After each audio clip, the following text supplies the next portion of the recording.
Nichols and sewing. My real name is Salinda, and her real name is Pools. No. And My real name is Julia. And her mom thinks I'm a bad influence, so she has to call and email my mom to make sure. She didn't call her. Emailed my parents to make sure that they were home. Because I'm a bad kid. Yes, you are. No. Okay.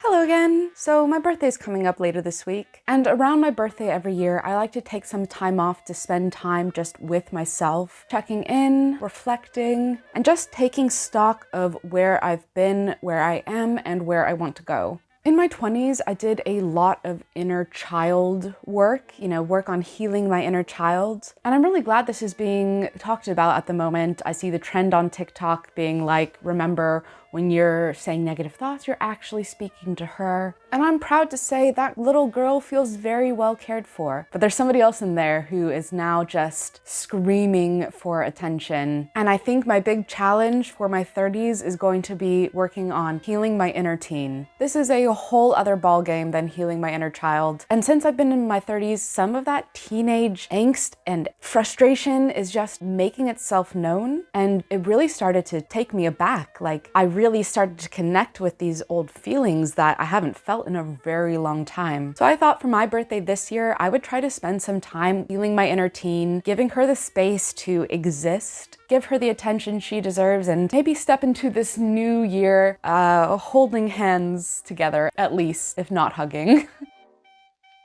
Starting my day, trying to get into the mindset of my inner teen, I of course start with makeup. Teenage Salinda had very bad skin. I really struggled with acne, really until I hit my 30s. Nothing I did really worked. And so teenage Salinda piled on the eyeliner, not only as a way to firmly put myself into the scene and emo category, but also I think the heavy eye makeup is a bit to distract from all of the really intense acne that was underneath all this caked on foundation. Teenage Salinda was very insecure, and her skin had a lot to do with that. Now, not pictured, because I don't want to get copyright claimed, but I'm doing my makeup to a playlist I put together full of songs that I loved to listen to when I was in high school. This is everything from some of the first concerts I ever went to with music from Rasputina, My Chemical Romance, Alkaline Trio, some of my favorite Riot Girl bands like Luna Chicks, Babes in Toyland, and of course Bikini Kill. We have some of the intense women singer-songwriters from the 2000s like Regina Spektor, Fiona Apple, and Feist. And mixed in there are some of my favorite tunes through the decades, from really old Gershwin recordings to stuff in the 80s like Blondie and Susie and the Banshees. It was the mid-2000s, so this girl had her iPod going 24/7. And I'll link my Spotify playlist down below if any of you want to get into the teenage Salinda spirit as well. And maybe it's a bit like your high school playlist. Please let me know. It was when I was 14 that I really started to get into fashion, so today's outfit definitely had to be well thought out and planned to appease teenage Salinda. In high school, I started to get really into the history of Disneyland and how the magic at all the Disney parks is created. This is an interest that I still have today. I'm more of a Disneyland fan than a Disney fan, if you know what I mean. And when I would go to Disneyland in high school, I would buy so many clothes. I loved the juxtaposition of like creepy and cute in the scene aesthetic in high school. So I would buy large size jumpers from the kids section at Disneyland to get that like cute aesthetic.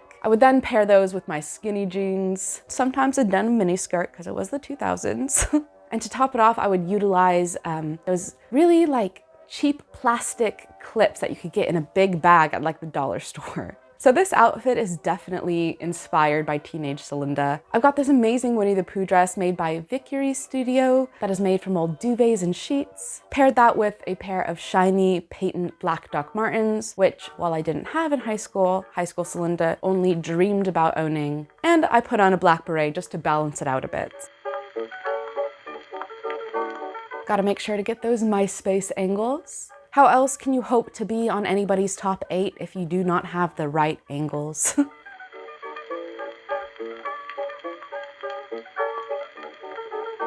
Now that we are all dressed and ready, it is time to go on one of teenage Salinda's favorite activities. And I think this is where my love of taking myself out to eat on these little dates really started. When I was 14, I went to summer school to try to catch up on some algebra and sort of make up for a not so good math education. Didn't really work though. I still very heavily struggled with math, but I didn't really know anybody else going to summer school, and every day for lunch I would walk myself to local Vons.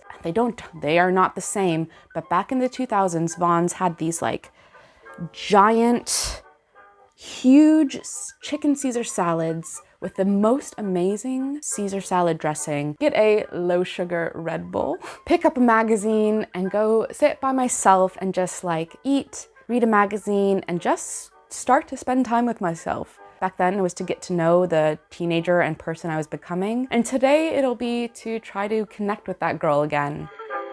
My journey out started with the task of finding the right magazine. Favorites of teenage Salinda, number one was Teen Vogue, but this was before their like mid-2010s renaissance of being like this political powerhouse, which gosh, I wish they were that in my time. But back in my day, it was still mostly about lifestyle and fashion. Big part of this was because I also loved, and still do love to this day, collaging. And when I was done, I'd bring these magazines home, cut them up, and I had a big collage going on my wall. Now the thing that is hardest for me to get in town is a chicken Caesar salad. For some reason, this is not just like your standard menu item over here in the UK, because I had a hell of a time finding a chicken Caesar salad on the menu. Oh my gosh, but I had to do it because this is the only meal. When I think of Teen Salinda, this is the meal. But the chicken Caesar salad and Diet Red Bull combo just hits different. Hits me right in the spot that speaks to that young girl and puts me back in that mindset of just trying to figure out who I am.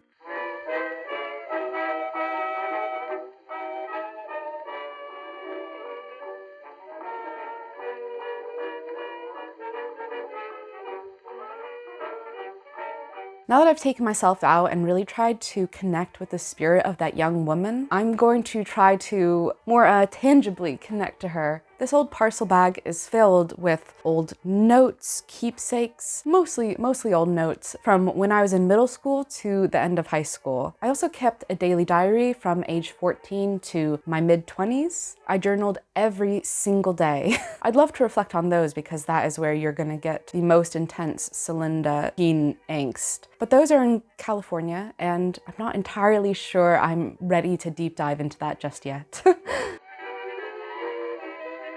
I've got stuff of every shape, size, and scrap.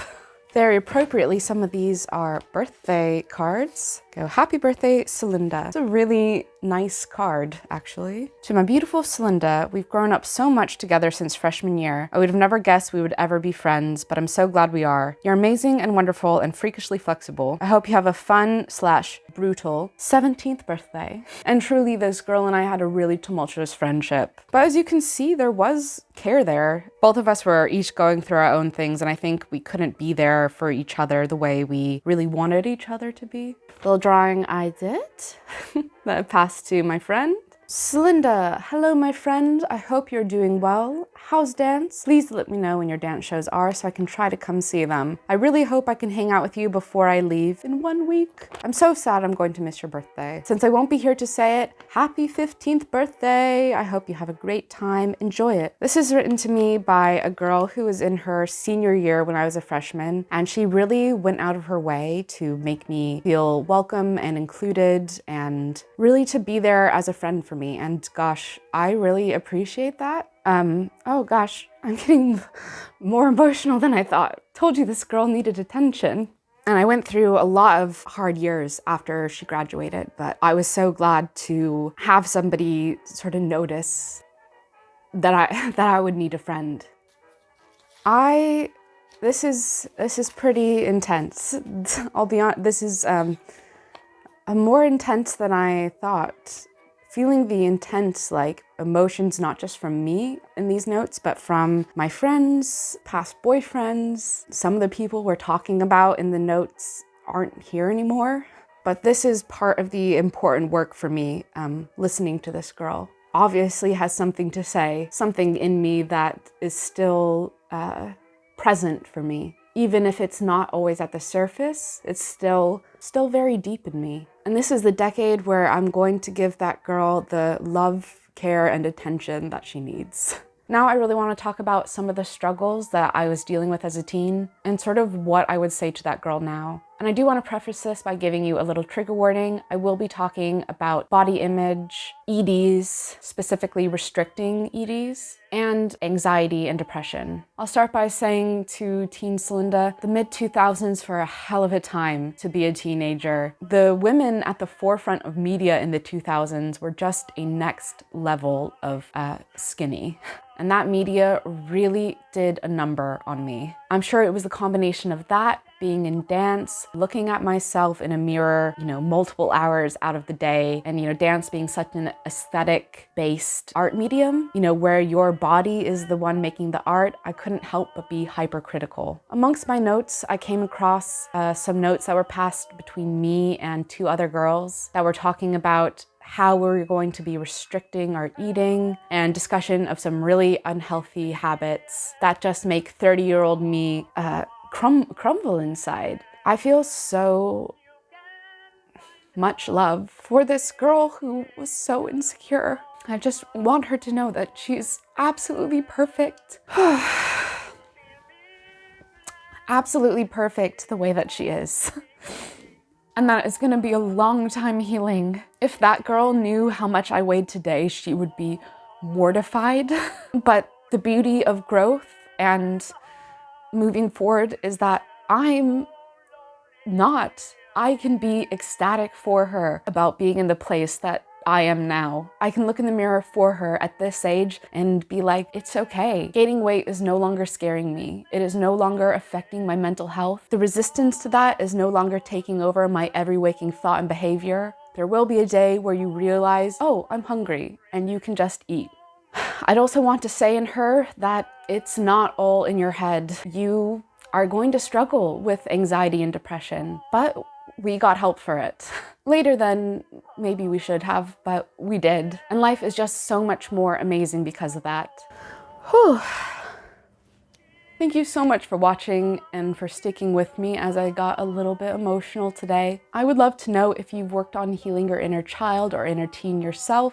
And I would love to know what has come up for you in this process if you're comfortable sharing. And I'd love to hear, no matter where you are on this journey in life, how you're carrying that inner teen and inner child with you. Thank you so much for watching if you made it this far. If you enjoyed this video, I'd really appreciate if you could like it.